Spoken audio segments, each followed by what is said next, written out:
फ़िल्मों के सामने, कैमरे के सामने जाके अपने आप को नकारा साबित करना उसके लिए तैयार नहीं था। थिएटर से पैसे नहीं बन पा रहे थे इतने कि आपका गुज़ारा हो सके। अम्मी बताई जब वो शादी करके आईं इस घर में, तो उनके पास कमरा भी नहीं था रहने के लिए। तो जो सीढ़ी होती है, सीढ़ी के नीचे जो जगह होती है, उसके नीचे पर्दा डाल के, ढक के, वहाँ से शुरुआत की। बहुत ही ज़हीन, बहुत ही उम्दा कलाकार और उतने ही ज़बरदस्त इंसान हमारे साथ हैं मौजूद, जिनका नाम है ज़मील खान भाई। कैसे हैं आप? बहुत-बहुत शुक्रिया। बढ़िया प्लेज़र टू बी हियर और उम्मीद करता हूँ बात करके मज़ा आएगा।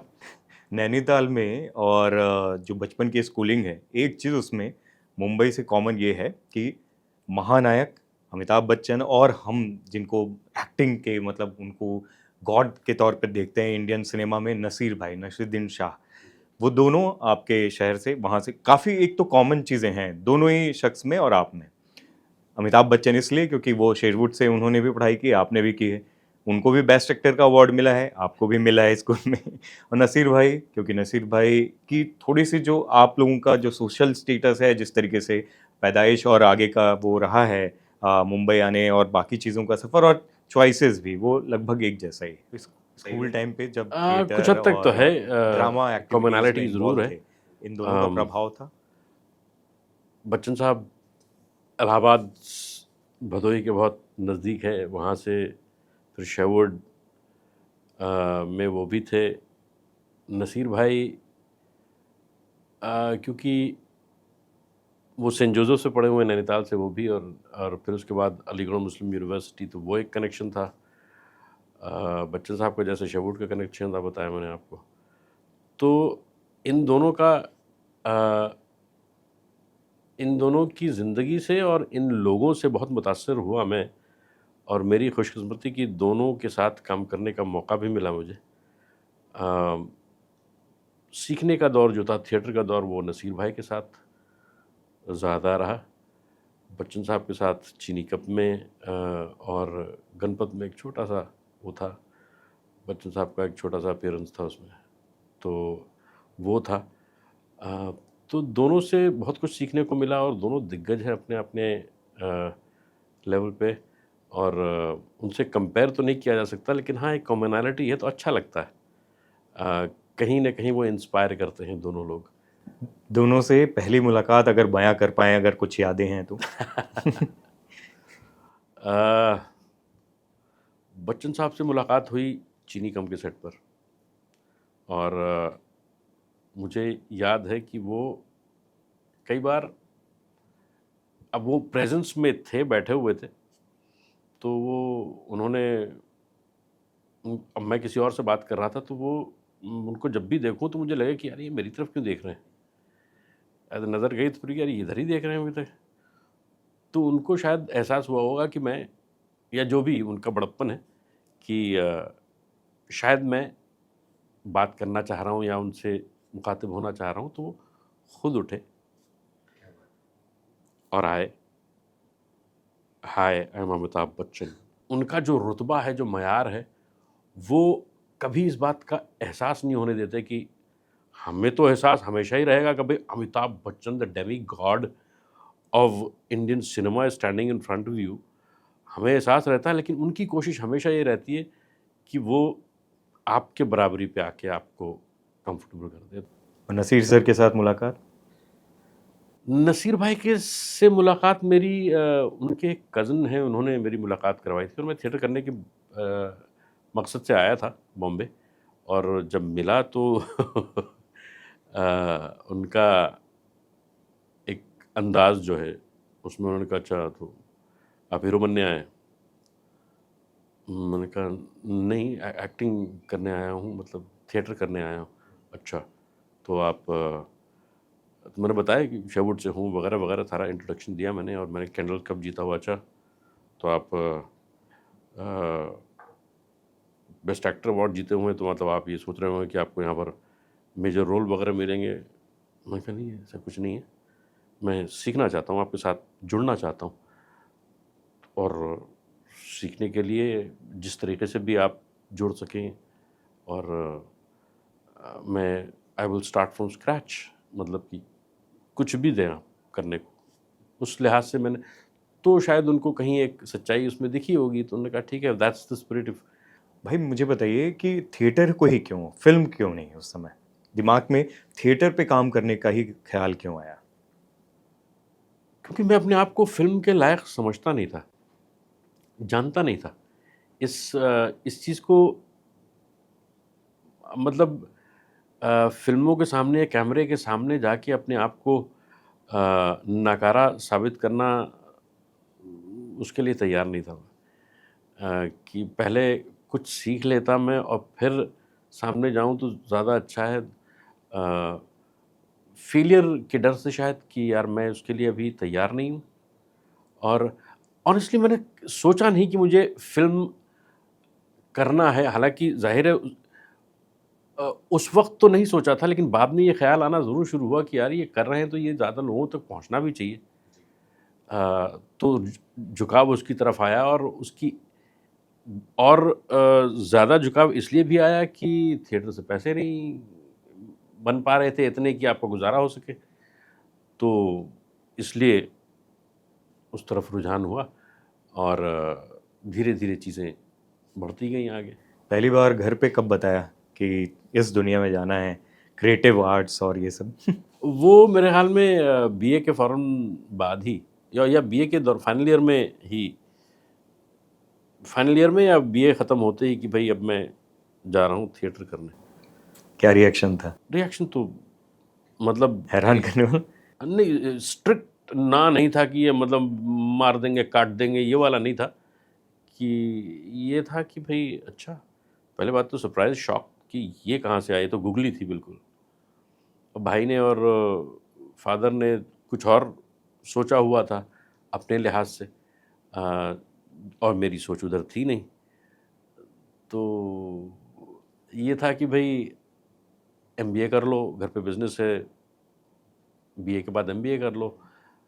फिर ये हुआ कि अच्छा, सब्जेक्ट्स अच्छे हैं तुम्हारे, हिस्ट्री, पॉलिटिकल साइंस और इंग्लिश लिटरेचर, यूपीएससी के लिए बड़े स्कोरिंग सब्जेक्ट्स हैं।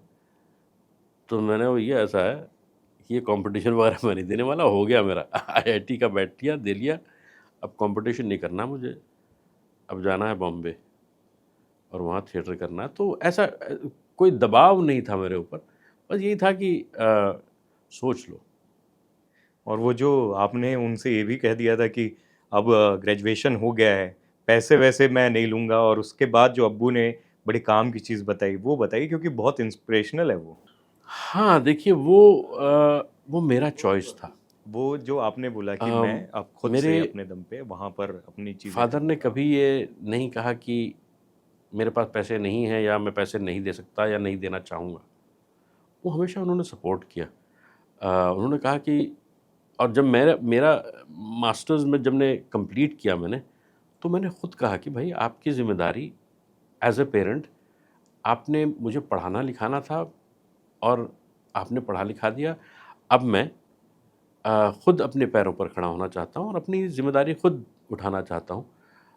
तो फाइनेंशियली आपसे कोई हेल्प की ज़रूरत नहीं है, और मैं खुद मैनेज करूँगा।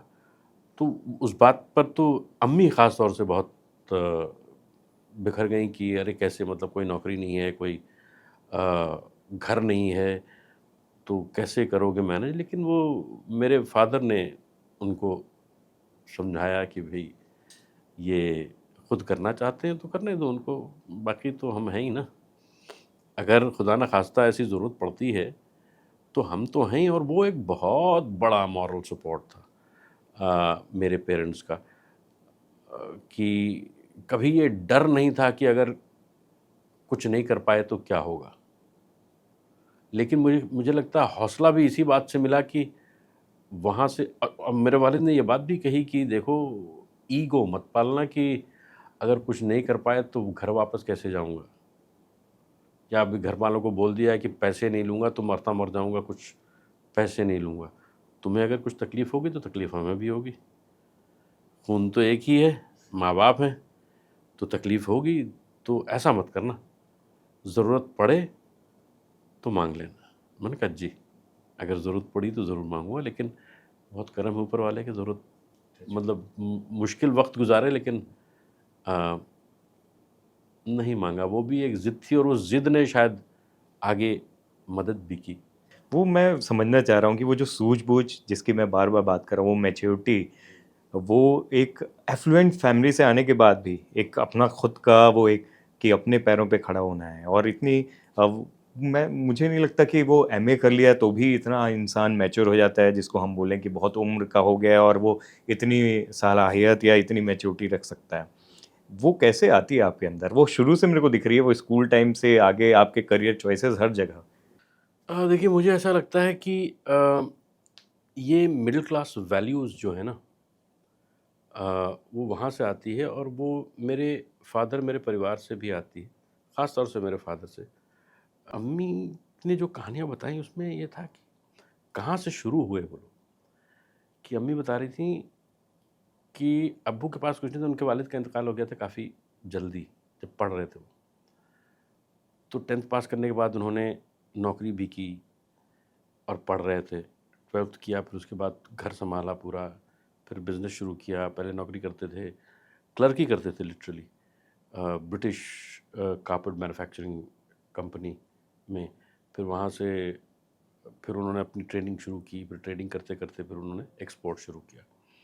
और उनके पास अपना मकान भी नहीं था।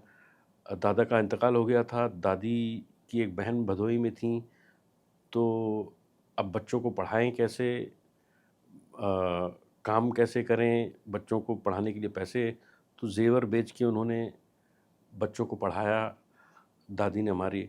और यहाँ पर आ गई हमारी खाला थीं, तो रहने के लिए उनके पास रहे। खाला हमारी बेवा हो गई थी बहुत जल्दी, तो उनके पास थोड़ी प्रॉपर्टी थी, अकेली रहती थीं, तो इनके साथ रहने लगे। और फिर वहाँ से शुरुआत की। और अम्मी बताई जब वो शादी करके आईं इस घर में, तो उनके पास कमरा भी नहीं था रहने के लिए।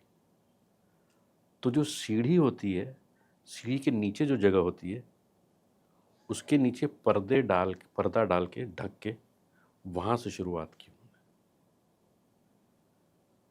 और ख़ुद मिट्टी का चबूतरा बना के, बाँस के वो बना के ऊपर छप्पर डाल के, जैसे होता है ना, वहाँ से ख़ुद अपने हाथ से बनाया उन्होंने, अम्मी ने। अब्बू नौकरी करने जाते थे और ये अम्मी यहाँ पर घर का सारा काम करने के बाद ये सब बना के रहती थीं।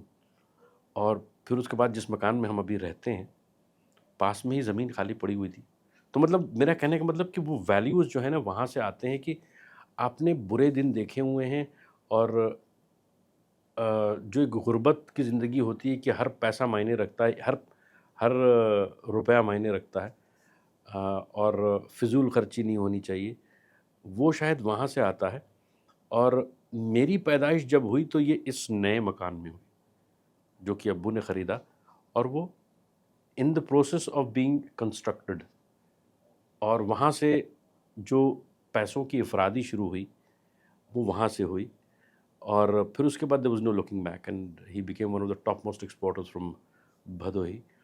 तो वो जो शुरुआत जो है वहाँ से ना, कि चीज़ों की वैल्यू करना, वो कहीं, क्योंकि उन्होंने वो जिया हुआ था और वो चीज़ इंस्टिल किया, और वो शायद मुझे जल्दी समझ में भी आ गई। और जब मैंने होश सँभाला, तो वक़्त वो आ गया था जबकि चीज़ें बिखरना शुरू हो गई थी। बिज़नेस जो था वो बिखरना शुरू हो गया था। दोनों भाइयों में एक इख्तलाफ हुआ और चीज़ें बिखरने लगी, टूटने लगी। तो वहाँ पर उस चीज़ को बार-बार बार-बार तो नहीं, लेकिन कहीं एक एहसास आ जाता था, या कि बेटा देखो, ये चीज़ें परमानेंट नहीं होती। कोई भी चीज़, इस तरीके की चीज़ें, पैसा या जो भी है दौलत, ये परमानेंट नहीं होती हैं, आपको खुद बनानी पड़ती हैं।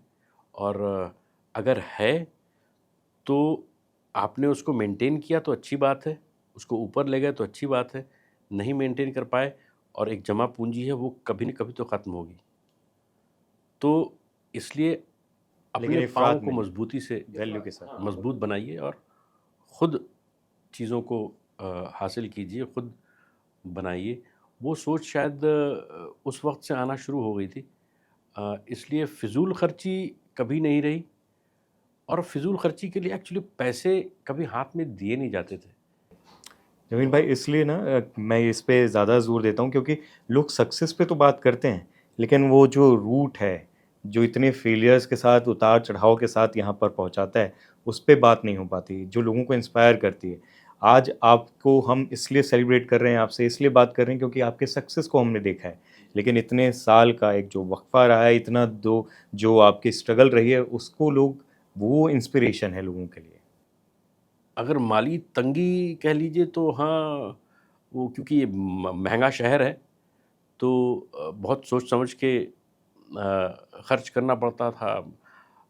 हर रुपया जो खर्च होता था उसके पीछे सोच जाती थी कि यार ये करूं कि ना करूं, जब तंगी होती है इंसान के साथ। तो महंगा शहर है, इसलिए आप फिजूल खर्ची नहीं कर सकते अगर आपके पास कम है तो चैलेंज वो वो बहुत था।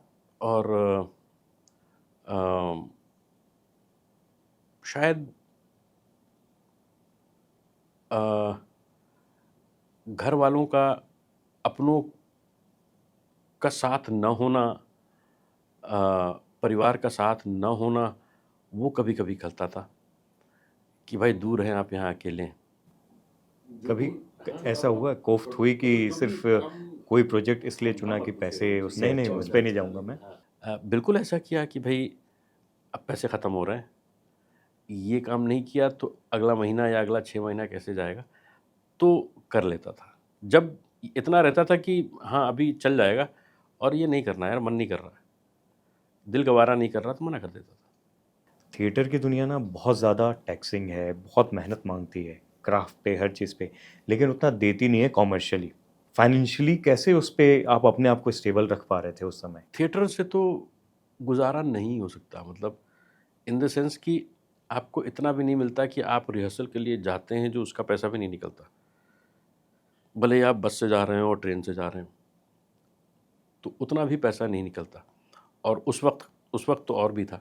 और मैं वैसे कमर्शियल थिएटर्स नहीं किया करता, और हालाँकि नसीर भाई के साथ काम किया है मैंने, और जो पैसे वो देते थे, वो और थिएटर ग्रुप तो सोच भी नहीं सकते थे, जितने पैसे वो दे देते थे। लेकिन वो भी अ, उतना ही दे पाते थे जितना वो दे सकते थे, जितनी कमाई होती थी, और थिएटर में उतनी कमाई होती नहीं थी। नसीर भाई के नाम पे थोड़ा बहुत औरों से ज़्यादा शायद पैसे मिल जाते थे शोज़ को। बॉम्बे में तो कमाई होती नहीं। आपके ओवरहेड्स इतने होते हैं कि थिएटर से कमाई कर नहीं पाते। वो बाहर जब आप जाते हैं, शोज़ होते हैं, तो वहाँ पर थोड़ी बहुत कमाई होती थी, तो उसमें से हमको कुछ पैसे मिलते थे। और वो भी इतने नहीं होते थे कि आपका गुज़ारा हो सके। तो ये बात मुझे समझ में आ गई थी बहुत जल्दी। तो मैंने फिर इधर-उधर हाथ-पाँव मारना शुरू किया, और दूसरे सोर्सेज़ ऑफ इनकम पैदा किए एफ़िलिएटेड फ़ील्ड से। वासेपुर की बात करते हैं, जब आप कर रहे थे तो आपको ख़्याल आया था कि ये इतनी बड़ी फ़िल्म हो जाएगी, लोग मतलब उसको स्टडी करेंगे, कल्ट के स्टेटस पालेगी वो? नहीं, नहीं भाई, करते वक़्त तो किसी को नहीं मालूम होता है क्या है, वो तो एक एक क्या कहते हैं, एक फ़्लो में, एक पैशन के तौर पे आप करते चले गए, और सारे उसमें वही थे जो बड़े पैशनेट लोग थे काम करने वाले। चाहे वो बिहाइंड द कैमरा हो, चाहे in front of the camera हो, पूरी टीम बड़ी शिद्दत से काम कर रही थी, लेड बाय अनुराग ऑब्वियसली, और that rubs off on to the entire unit. और फर्स्ट पार्ट में मनोज भाई, मैं और पीयूष भाई प्राइमरीली थे, तो और मुझे लगता है कि the first part set the tone for the second one. अगर फर्स्ट पार्ट इतनी मकबूल नहीं होती तो शायद सेकंड पार्ट भी नहीं चलती। अ, तो करते वक़्त तो भाई नहीं, और क्योंकि अनुराग के साथ कभी काम किया नहीं था मैंने, और उसके काम करने का स्टाइल अलग था। अभी तक जो भी काम किया था मैंने, वो बड़ा ही कट एंड ड्राइड मेरे फिक्स्ड। ख़्याल से आपको स्क्रिप्ट भी प्रॉपर नहीं दी गई थी। ना, ना, स्क्रिप्ट में वो कुछ था ही नहीं। तो और जो काम किए थे वो डिफाइंड सीन्स थे, इतने डायलॉग्स हैं, इतना सीन यहाँ है, कुछ ऐसा नहीं। उस तरह की। हाँ, यहाँ आप लोग ने जमाया है उसको, हाँ, अपने हिसाब से। सही मायने में जो इम्प्रोवाइज़ेशन होता है वो इस फ़िल्म में रहा होगा। बिल्कुल, बिल्कुल। और वो चीज़ मुझे कुछ हद तक समझ में आई दूसरे-तीसरे दिन कि अच्छा ये इस तरीके से ये काम होगा। लेकिन और फिर उसके बाद मैंने कभी स्क्रिप्ट देखी नहीं, और फिर वो बस गिव एंड टेक ही चल रहा था। जैसा कि मैं मानता हूँ कि मनोज भाई को पता नहीं कितनी स्क्रिप्ट मालूम थी। ज़ाहिर है मुझसे तो कहीं ज़्यादा मालूम होगी क्योंकि वो प्राइमरी कैरेक्टर कर रहे थे वो। मैं उनके साथ था हर सीन में तकरीबन। लेकिन सीन मैंने स्क्रिप्ट में कुछ था नहीं और मैंने फिर उसके बाद स्क्रिप्ट छोड़ ही दिया था। फिर उसके बाद सीधे लोकेशन पे क्या होना है वो अनुराग समझा देता था। और फिर बिकॉज़ मनोज भाई was through his lens or through his eyes that the story was progressing primarily, तो बस वो गिव एंड टेक ही चलता, एक्शन रिएक्शन ही चलता था हम दोनों का कि भाई वो जो करते थे उसके हिसाब से। फिर बेबी हुई और बेबी में मतलब अलग ही तरह का किरदार, मतलब आपने वो ऐसा लगता है कि उस इलाके में वो वाकई वो उस तरह का इंसान होगा, मतलब एक खौफ रहता है उस समय जब उतना देर का वो सीन है। जब आप करते हो कोई भी किरदार तो इतना इम्पैक्ट कैसे डाल पाते हो? वो इनहेरेंट होता है। देखिए, फ़िल्म मेकिंग जो है ना, वो एक कोलैबोरेटिव आर्ट फॉर्म है। आप एज़ एन एक्टर आप अपना कंट्रीब्यूशन देते हैं, आप उसको बेस्ट से बेस्ट परफॉर्मेंस आप देते हैं ताकि वो ज़्यादा से ज़्यादा इम्पैक्टफुल रहे। उसके बाद बहुत सारी चीज़ें जुड़ती हैं उसके साथ, किस तरीके से, किस मैग्निफिकेशन पे आपका वो सीन किया गया है, किस तरीके से एडिट किया गया है, कहाँ पर म्यूज़िक उसको एलिवेट कर रही है, किस तरीके की लाइटिंग है जो उसको हेल्प कर रही है। तो वो तमाम चीज़ें मिल के तब परोसी जाती है वो सिनेमा हॉल में और तब उसका टोटल इम्पैक्ट आता है। तो फ़िल्म मेकिंग में तो डायरेक्टर का सबसे बड़ा हाथ है। फिर उसके बाद सारे, because he being the captain of the ship, फिर उसके बाद सारे लोग उसके साथ मिल के जो मुअम्मा तैयार करते हैं वो सामने आता है। तो मेरे ख़्याल में वो सारे डिपार्टमेंट्स का कंट्रीब्यूशन रहता है। तो उसका पहला नरेशन कैसा था? कैसे मिली थी वो फ़िल्म? वो मुझे थोड़ा-सा, पहले मैं नहीं करना चाह रहा था उसको। वही छोटा रोल था, 1 सीन 2 सीन। तो फिर मैंने मना किया, लेकिन फिर मुझे उन्होंने कहा कि नहीं सर, आपके लिए इम्पोर्टेंट नहीं होगा, हमारे लिए इम्पोर्टेंट है। तो मैंने कहा अरे यार, ये तो बहुत ज़्यादा कॉन्फिडेंस दिखा रहा है। तो मैंने कहा कि ठीक है, पढ़ने दो मुझे। तो वो सीन मुझे दिया पढ़ने के लिए उन्होंने, तो मुझे सीन में कुछ दिखा। मैंने कहा हाँ, इसमें दम है। भले ही एक सीन है, मतलब मेजर एक सीन है और छोटे-छोटे और भी हैं, लेकिन वो एक सीन जो है इम्पैक्टफुल है, बहुत कुछ कह रहा है उसमें। तो और फिर नीरज पांडे की फ़िल्में मैंने देखी हुई थी और मैं उनका बड़ा फ़ैन भी हूँ। उनकी फ़िल्में मुझे बहुत पसंद हैं। तो मैंने फिर हाँ किया, और उसके पहले इनफैक्ट मैं शायद स्पेशल 26 उसके पहले किए। उसके बेबी के शायद पहले के, हाँ, बिल्कुल। तो उस टाइम पे भी कुछ आया था मेरे पास, तो वो बात नहीं बन पाई थी फॉर व्हाटएवर रीज़न्स। शायद वो काफ़ी मतलब मुझे सबसे बढ़िया कॉम्प्लीमेंट क्या मिला अभी तक आपको? कॉम्प्लीमेंट तो यार, गुल्लक के लिए तो मैं यही कहूँगा कि लोगों में संतोष मिश्रा में लोग, बहुत सारे लोग अपना बाप देखते हैं, और जो जिनके बाप संतोष मिश्रा जैसे नहीं हैं, उनको कहीं वो चाहते हैं कि काश मेरे बाप संतोष मिश्रा जैसे होते। तो वो कॉम्प्लीमेंट्स मुझे बहुत अच्छे लगते हैं। अ, बात मैंने शायद कहीं और भी ज़िक्र किया है इस बात का कि एक बार एयरपोर्ट पे एक साहब आए और मतलब must have been in his 30s, और मुझे देखा और मुस्कुराते हुए पाँव पाँव की तरफ बढ़े, मैंने रुका, और फिर उसके बाद उन्होंने मुझे हग किया, और मुश्किल से 30-40 सेकंड वो हग किए हुए थे, और जब वापस डिसएंगेज हुए तो उनकी आंखें नम थीं, और बस डिसएंगेज हुए और कहा थैंक यू सर, चले गए। कुछ नहीं कहा उस आदमी ने, बस वो जो मोहब्बत है ना, तो ये एक जो मोहब्बत मिलती है ऑडियंस से, इस तरीके की मोहब्बत ना, वो बहुत छूती है यार, वो कमाल है वो।